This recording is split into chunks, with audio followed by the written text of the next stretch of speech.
To be living elemental is to be living a more balanced life. I'm your host, Sara and the founder of Jade Scott Design.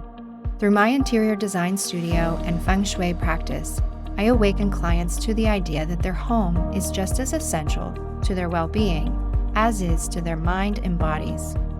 Essentially, nature's elements create balance and support, and through the lens of home, we can utilize their power when applied intentionally. Through this podcast, it is my intention to open you up to the idea that by living elemental through mind, body, and spirit will have a significant impact on your home and your life. This week, I have Kylin back on for part 2 of Feng Shui and Intuition for Children, Tools for Calming Back to School Anxieties. This episode was supposed to air last Tuesday, but a last-minute trip prevented us from getting it recorded. As you'll hear in my conversation with Kylin, our family is preparing for a cross-country move from Pittsburgh to Austin, Texas next month. So, as you can imagine, there is a lot happening rather quickly in our lives at the moment, and I'm really doing my best to try to keep up with my obligations, things like the podcast, while we prepare our home and look for another. Moving, as you often hear, is a huge shift in energy, time, resources, and certainly emotions.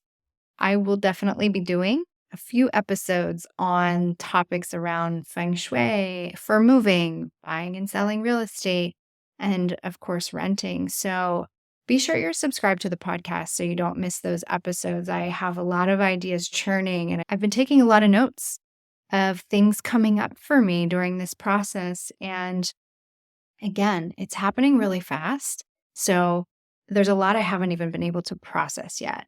But those should be interesting topics to share with you. And so I look forward to that. So back to this week's episode, you'll notice Kylin was not as engaged with the conversation. I think he was a little disconnected to his emotional state at the time of recording part 1.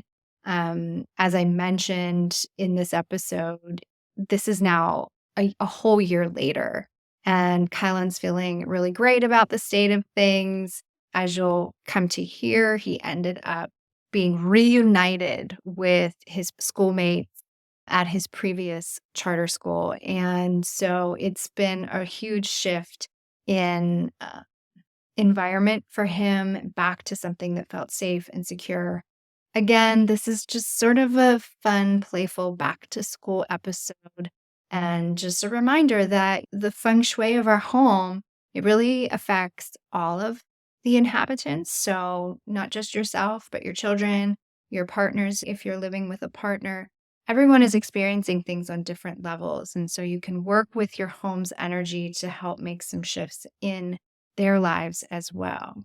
So take a listen to part 2. It's a pretty quick conversation. Again, Kylin was not so interested in recording round 2, but I wanted to do my due diligence and give you guys an update on how things went for him after performing some minor feng shui adjustments while utilizing Kylin's own intuitive sense on how to best approach his situation. So enjoy part 2 of Intuition and Feng Shui for Children.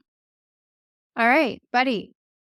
Here we are, Kylin. We're going to record part 2 of your back to school intuition exchange / feng shui adjustment. How are you? Good. Yeah, you look cute on Zoom, even though we're in the same house. I know. I gotta Don't embarrass put you. that in. I gotta embarrass you a little bit. I'm your mama. Don't put that in. Right, I won't. Kylin, welcome back to the Living Elemental podcast. So I'm so excited to have you back on. I got a lot of feedback on part 1 and how, number 1, cute you were. 2, how much people were rooting for you and making new friendships. And we totally dropped the ball and did not get an episode dropped last week, our part 2 follow-up. because we were a little busy. You want to share the big news? We're moving to Austin, Texas. Yeah, I announced it last week. We're moving to Austin, and we were there last week exploring the city and neighborhoods and potential new schools, which is the biggest reason why we're even recording this because we're talking about building friendships, switching schools, all of those big, big things for a 10-year-old, right? It's a big thing. So, where we left off in part one, which if you missed that, check it out. It's the episode prior to this one. We had an intuition exchange with Kylin and my daughter Kendall. And it was focused around Kylan's intention was he wasn't really making friends at his new school. And so we did a feng shui adjustment and we also did an intuition reading. And so we want to spend just a short time today recapping. We left off in fourth grade. You were struggling to make Yeah. friends. How did the rest of the year work out for you? Pretty good, because we moved back to the old school.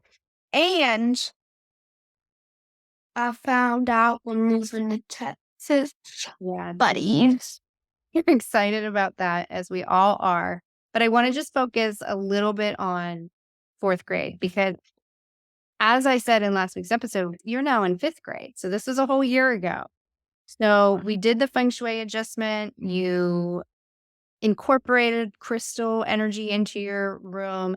And instead of making new friends at your new school, the entire universe shifted in your favor and moved you back to your OG charter schools. AOGG charter school. Yeah. And you rekindled all of your relationships with all of your friends. And some of the things you shared with me, and I'll help you answer, when you guys went back, you really felt like celebrities, right? Like everybody was so excited to see you, your teachers, your friends, your principal, right? So maybe talk a little bit about that once everybody found out you were coming back.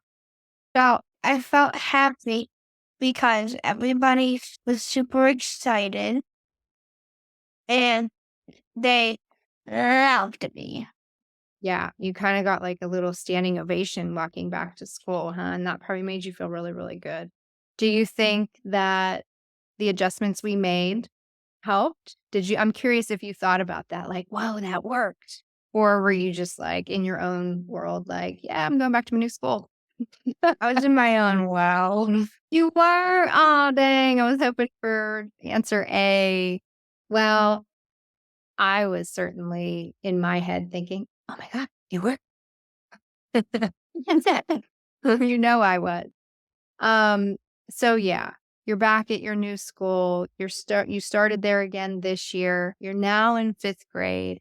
And now we have to do it all over again. We have to switch schools. And you seem okay about that. You do not seem stressed about that. So go ahead. Tell me how you're feeling. Because I feel like I'll fit in. So are you saying you didn't feel like you fit in at your old school, that you were having some challenges in? Yeah, and I could Yeah. see that too. There was a lot of behavior issues, and that's not what you're used to or, your vibe. So I can see that and appreciate that. Well, I'm hoping supposedly the school systems where we're going are really, really great. And I think you're right. I think you will fit in really nicely. Um, and we have a whole new room to feng shui. My gosh. Vibration. I know. Don't forget your green crystal. That's important. All right. I won't forget it. What else are you most excited about for your new school? I'm excited for they have a flag football program. Yeah, you're a really good flag football player. That'll be exciting too. Well, Kylan, I just wanted to give the audience a little rundown, and I think it's a really fascinating turn of events that the universe rolled in your favor. That no, you know what? This was an okay decision, but I think Kylan's better off over here. And it wasn't just for you, it actually worked out that way for your sister as well. And you guys handled it so gracefully, being so young. I'm so proud of you. And I know that you guys are going to do just fine in your new school as well. I have Yeah. no worries. Do you have any advice out there? So I can't say that we have kids listening to the Living Elemental podcast. I We don't. don't. What do you think? I don't even think you and your sister do. You guys just make fun of my music when you hear it.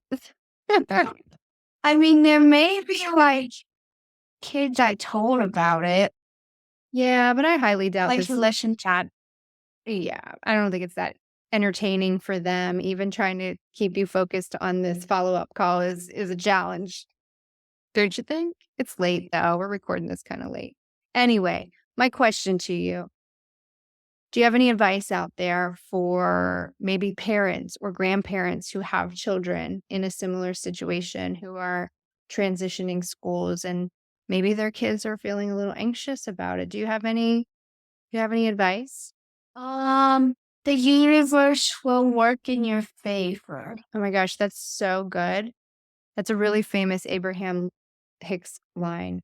She always says, everything is always working out for me. Everything. No matter if it's decision A or decision B or decision C, the universe always has your back, right? Yeah. I think the key to that is believing that. If you believe that, it kind of makes the ride a little bit less bumpy. Yeah. I agree. Well, thank you so much, buddy, for coming on. I know this was a year ago, so it's kind of hard to reconnect the emotional state of things, but I appreciate you coming back on and sharing with us your experience.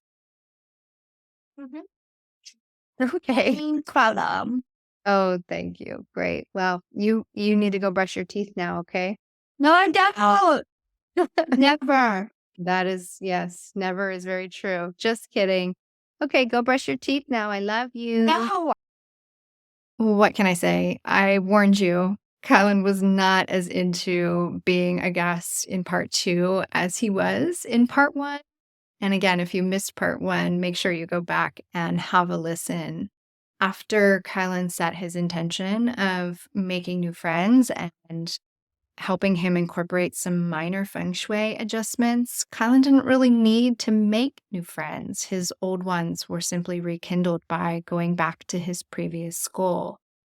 As we both share, the universe is always looking out for our best interests and usually in better ways than we could have ever predicted or even imagined. Staying open to that or believing that to be true is what attracts what is meant for us. So, keeping that perspective can be really helpful. Weaving intuitive guidance into my feng shui practice has really made all the difference in how I do consultation. In my opinion, feng shui is an intuitive practice if we're open to listening to our home. It does speak to us on an energetic level if we have some basic understanding and knowledge. And through this podcast, that is my goal, is to share some of those very basic understandings that you can use when working with your own space. I do work with families who have children that are experiencing, maybe something more subtle, like in Kylan's case, just switching schools. I have done feng shui with my daughter's bedroom. She had a lot of anxiety and she kept a really messy room. And the interplay of those things really wasn't setting herself up for her best in daily life. And we did some minor feng shui adjustments there for her in her own space. The number one thing I get asked often is, how do you allow children to incorporate their own feng shui into their space? And it's really about giving them the lead and not dictating what you think is necessary. And that's true for whether it's a child or an adult client.